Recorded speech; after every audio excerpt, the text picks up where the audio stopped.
गांव की बहू। क्या सावित्री, मैंने सुना है कि मालती की बहू ने अपने सास ससुर को घर से निकाल दिया है। अब क्या कहूं, आजकल की बहुओं का कोई भरोसा नहीं है, कब क्या कर दें। मालती की बहू को देखकर कौन कह सकता था कि वो ऐसी निकलेगी। तू सही कहती है। आजकल की बहुओं को देख मुझे तो बड़ा डर लगता है। कहीं मेरी बहू भी ऐसी निकल गई तो। नहीं, मैं तो गांव की सीधी सादी लड़की से अपने बेटे की शादी करवाऊंगी। इस तरह एक दिन गायत्री अपने बेटे की शादी गांव में रहने वाली मीना नाम की लड़की से करवा देती है।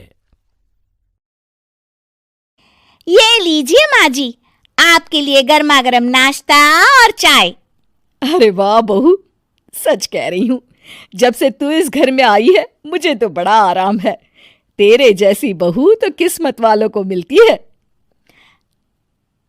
का माँ जी, अब इतनी भी तारीफ मत करिए ना। धीरे धीरे मीना गायत्री की चहेती बन जाती है और मीना भी गायत्री को कभी शिकायत का मौका नहीं देती थी। फिर एक दिन, ये ले बहू, आज मैं बाजार से तेरे लिए साड़ी लाई हूं। साड़ी देखते ही मीना का मुंह लटक जाता है। का माँ जी, ये भी कोई साड़ी है? ना, मुझे तो बिल्कुल पसंद नहीं आई। अरे लाना ही था तो कोई अच्छी महंगी वाली साड़ी ले आती मेरे लिए। आप तो ये सस्ती साड़ी उठा लाई। मुझे नहीं ना चाहिए आपकी ये साड़ी, आप ही पहनिए इसे। अरे ये क्या बहू, तू तो आजकल कुछ ज्यादा ही नखरे दिखा रही है। मैं इतने प्यार से तेरे लिए साड़ी लेकर आई हूं और तू है कि उल्टा मुझे ही दो बातें सुना रही है। अरे माँ जी, आप अपने लिए तो बड़ी डिजाइनदार और महंगी महंगी साड़ियां खरीदती हैं और मेरे लिए ये सस्ती साड़ी ले आई। आप समझती हैं कि मैं गांव से आई हूं इसलिए मुझे कुछ नहीं पता। हाँ, अरे कुछ नहीं, तुझे शहर की हवा लग गई है बहू। इस तरह दोनों सास बहू में रोज किसी न किसी बात पर लड़ाइयां शुरू हो जाती थीं। एक दिन गायत्री अपनी कुछ सहेलियों को अपने घर चाय पर बुलाती है। अरे बहू, मेरी सहेलियों के लिए बढ़िया चाय नाश्ता तो बना दे। अरे माँ जी, अभी ना मेरे पास बिल्कुल भी समय नहीं है। मुझे ब्यूटी पार्लर जाना है। चाय नाश्ता आप ही बना लीजिए। हाँ, तू कब से ब्यूटी पार्लर जाने लगी है? शहर आए 2 दिन नहीं हुए और देखो महारानी के नखरे शुरू हो गए। बस भी करिए माँ जी, आपसे बहस करने के लिए मेरे पास ना बिल्कुल टाइम नहीं है।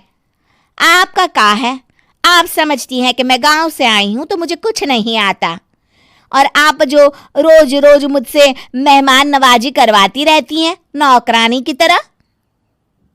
मीना के कमरे में जाते ही, अरे ये क्या गायत्री, तू तो अपनी बहू की बड़ी तारीफ कर रही थी, लेकिन ये तो तुझे कुछ समझती ही नहीं। भाई मुझे तो लग रहा था कि तेरी बहू गांव की है तो सीधी सादी होगी, लेकिन इसने तो शहरी बहुओं को भी मात कर दिया। हाँ। अपनी सहेलियों के सामने अपनी बेइज्जती होते देख गायत्री आग बबूला हो जाती है। अरे क्या शहर और क्या गांव, मेरी तो किस्मत ही फूटी थी जो मैं इसे बहू बना के ले आई। भगवान जाने आगे और क्या क्या करेगी। अब तो मुझे कुछ ठीक नहीं लगता। तू जरा संभल के रहना, कहीं मालती की तरह तेरा भी हाल बेहाल ना हो जाए। अच्छा, अब हम चलते हैं। अपनी सहेली की बातें सुनकर गायत्री थोड़ी घबरा जाती है। अरे ये सुशीला क्या बोलकर चली गई, कहीं इसकी बात सच ना निकल जाए। दूसरी तरफ मीना सारी बातें सुन लेती है। अगले दिन से गायत्री अपनी बहू से कोई काम करवाने से पहले 10 बार सोचती थी। ज्यादातर काम वो खुद ही कर लेती थी। अचानक अपनी सास में आए इस बदलाव को देख मीना, लाइए ना माँ जी, मैं कर देती हूँ ना काम। एक बात पूछूं माँ जी, आजकल ना आप बड़ी चुप चुप सी रहती हैं और अब मुझसे झगड़ना तो दूर, मुझसे खुल के बात तक नहीं करती आप। कुछ नहीं बहू, ऐसे ही। मीना अपनी सास की मंशा भांप जाती है और मुस्कुराते हुए कहती है, अरे माँ जी, चिंता मत करिए, मैं आपको घर से नहीं ना निकालने वाली। ये डर आप अपने मन से निकाल दीजिए। अरे छोटे मोटे झगड़े तो हर घर में होते रहते हैं, चाहे कुछ भी हो जाए, आप मेरी सासू माँ हो। मैं तो जिंदगी भर आपकी सेवा करूंगी माँ जी। अपनी बहू की बातें सुन गायत्री को एक प्रकार का संतोष होता है और उसकी सारी चिंताएं दूर हो जाती है। गायत्री अपनी बहू को गले लगा लेती है। मुझे माफ कर दे बहू, मैं तुझे गलत समझ बैठी थी। कोई बात नहीं माँ जी, ये ना घर घर की कहानी है। हाँ।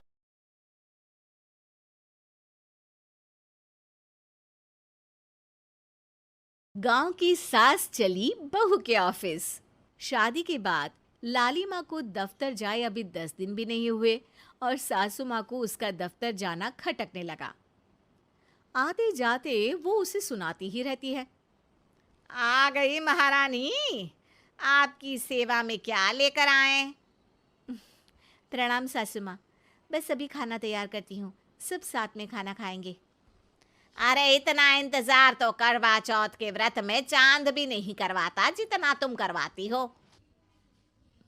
माँ जी, ऑफिस का काम बहुत ज़रूरी होता है। अरे तो वहीं बिस्तर तकिया ले जाओ ना, यहाँ क्यों आती हो? लाली माँ ये सब सुनने से बेहतर वहां से जाना समझती है। ऐसा नहीं है कि सास ने लाली माँ को पहले कभी प्यार से नहीं समझाया, बस लाली माँ ने सीधी बात पे कभी ध्यान ही नहीं दिया। तो सास ने सोचा जो प्यार भरे गाने से नहीं होगा, वो टेढ़ी बात और ताने से जरूर होगा। ऐसा क्या करती है? बस यस सर ही तो करना होता है ना। पास के गांव तक बढ़िया बस से जाओ, फिर दफ्तर में जाकर बैठ जाओ और बस घर के काम से बच जाओ। अब मैं भी जाऊंगी कल से दफ्तर। अरे इतना भी आसान नहीं है, मैं भी तो दफ्तर जाता था। तुम्ही से तो पता चला है ये सब। अरे कभी नौकरी करके देखती तो पता चलता। अच्छी बात निकल गई आपके मुंह से, अब करके भी दिखा दूंगी, और वो भी बहू के दफ्तर में ही। नौकरी भी करके दिखाऊंगी और घर के काम भी। बहू को पता चल जाता है कि सास क्या करने वाली है, लेकिन वो ऐसा नाटक करती है जैसे उसे कुछ भी पता ना हो। 2 दिन बाद ऑफिस जाने के टाइम सास भी तैयार खड़ी है। अब कहीं जा रही हैं क्या सासू माँ आप? हाँ, आज से मैं भी तेरे साथ तेरा दफ्तर आऊंगी और तेरी तरह टाइम पास करूंगी। दोनों ऑफिस की बस से ऑफिस पहुंच जाती हैं। गेट पर गार्ड खड़ा हुआ है और हमेशा की तरह लाली माँ स्माइल के साथ गुड मॉर्निंग बोलती है। गुड मॉर्निंग गार्ड भैया। गुड मॉर्निंग लाली माँ जी, ये आपके साथ है? अरे प्रणाम चौकीदार जी, कुछ खाया करो। इतना दुबले पतले होकर चौकीदारी क्या खाक करोगे? माँ जी, गार्ड ही बोल लीजिए। अरे गार्ड माने भगवान होता है, आती है अंग्रेजी हमें। काहे बनाए हम तुम्हें अपना भगवान? आए बड़े। लाली माँ सासू माँ को अपने बॉस के कैबिन तक ले जाती है और मिलने को कहकर वहां से चली जाती है। जी, आपकी तारीफ। अरे पूरा मोहल्ला करता है, यहाँ किसी से भी पूछ लीजिए ना। अब मेरा मतलब है, आपको लोग कैसे जानते हैं? लाली माँ की सासू माँ। मेरा मतलब था कि आपका नाम क्या है? सिमरन देवी। अरे वाह, बहुत मॉडर्न नाम है। ऑफिस का नाम है, घर का नाम तो है मालती बाई। अच्छा अच्छा, लालिमा, इनकी जगह दिखा दो। हैं? ये मुझे अपनी जगह दिखाएगी? ये बहू है मेरी, इसकी ये हिम्मत। अरे मेरा मतलब है कि ये आपको बता दे कि आपको कहाँ बैठना है। चलो मैं ही आपको बता देता हूँ। लालिमा, तुम अपना काम करो। अरे कोई काम नहीं करती ये, घर पे भी नहीं करती, यहाँ क्या खाक करेगी। लालिमा बॉस का लिहाज रखते हुए कुछ नहीं बोलती। बॉस खुद ही सासू माँ को एक डेस्क तक लेकर जाते हैं। देखिए, आपको यहाँ बैठना है। अरे ये घूमने वाली कुर्सी पर नहीं नहीं, मैं नहीं बैठूंगी, चक्कर आ जाएंगी। चकोटा या आसन लगवा दीजिए, आराम से बैठूंगी जमीन पर। जमीन से जुड़ी हुई हूँ मैं बहुत ही। हाँ देखिए, आपको यहीं बैठना पड़ेगा। आपको क्या लगता है, क्या ये आपका घर है? नहीं तो, आप भी ना बहुत भोले हैं। मेरा घर तो गांव में है, ये तो आपका ऑफिस है। अरे ऐसी चीजें मत भूला करो, और चोमू बना देंगे किसी दिन।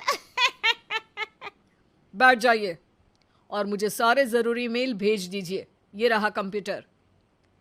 अरे कंप्यूटर की क्या जरूरत है, मेल तो हाथ से निकलेगा ना। ला एक पत्थर, ला हाथ घिस दूं। क्या हाथ का मेल? तभी सिचुएशन को संभालने के लिए बहू आ जाती है। अच्छा ये छोड़िए, आप वहाँ पेंट्री से कॉफ़ी ले आइए अपने लिए। अरे इतना तो मुझे भी पता है कि कंप्यूटर पे लिखने का काम हो जाता है, फिर कॉपी क्यों मंगवा रही हो। अरे माँ जी, कॉफ़ी, पीने वाली कॉफ़ी। तू मुझसे काम करवाएगी, तेरी सास हूं मैं।